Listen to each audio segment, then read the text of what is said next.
यो चाहिँ तोरीको सुकुटी बनाउनको लागि है त। यसलाई चाहिँ तामाङ भाषामा सोङ्गान भन्छ, सोङ्गान।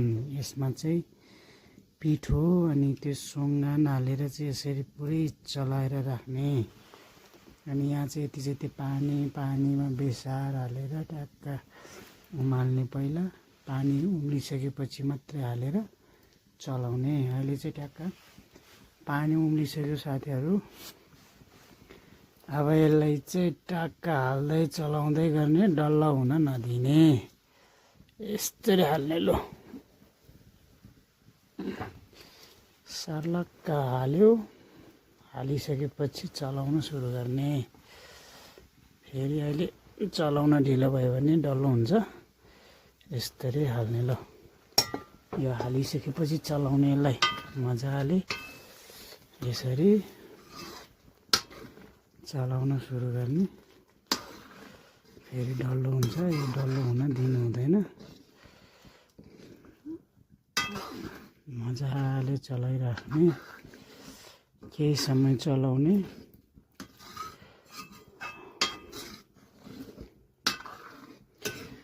यो चाहिँ के अरे रेसिपी बनाउने तरिका। यो चाहिँ डल्लो डल्लो भएछ, यस्तो बन्छ यो है त साथीहरू। यसलाई चाहिँ मजाले यतिको बनाइसकेपछि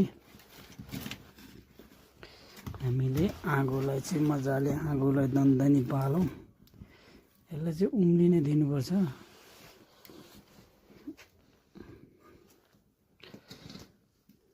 यो डल्लो भइरहेछ, यो डल्लोहरू चाहिँ फुटाउने, डल्लोहरू हुन दिनु हुँदैन।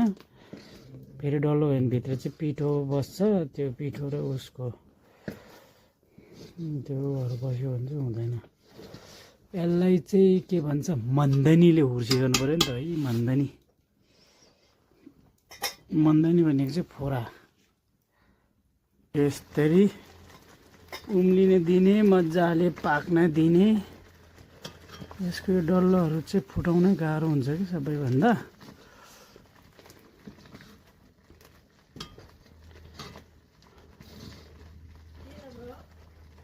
क्या छोप्यो भाइ?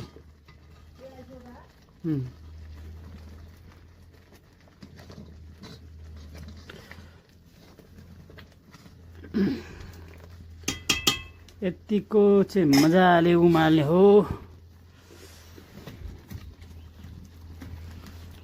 लाइट अन गरेर यस्तो देखाउनु। लो यसरी उम्लिन्छ है त।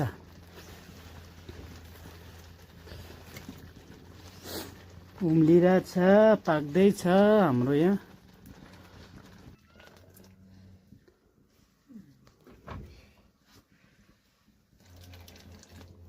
पानी नपुगेमा तातो पानी एड गरेको अवस्था। ल अब यतिको उम्लिसकेपछि हामीले चाहिँ यसलाई चाहिँ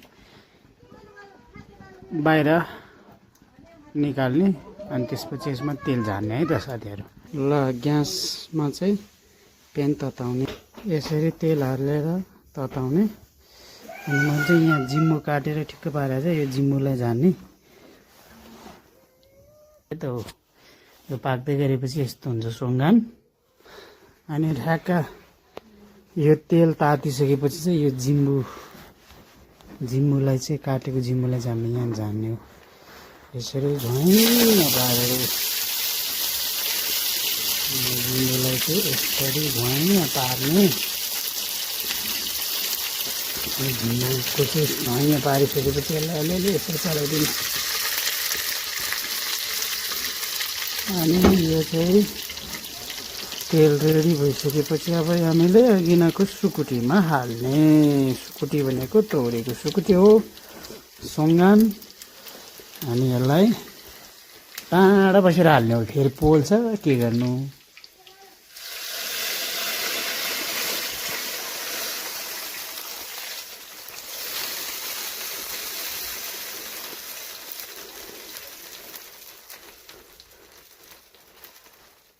यो हालिसकेपछि चाहिँ हाम्रो डाडुले चलाउने।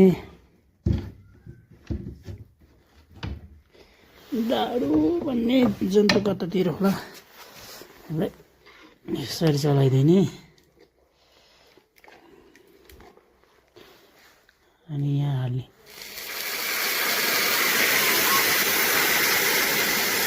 ओहो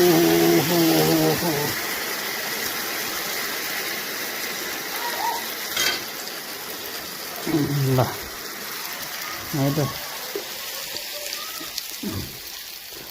यति गरिसकेपछि चाहिँ हाम्रो सुकुटी चाहिँ खानको लागि रेडी भएको अवस्था ल खाना आउनु होला है त।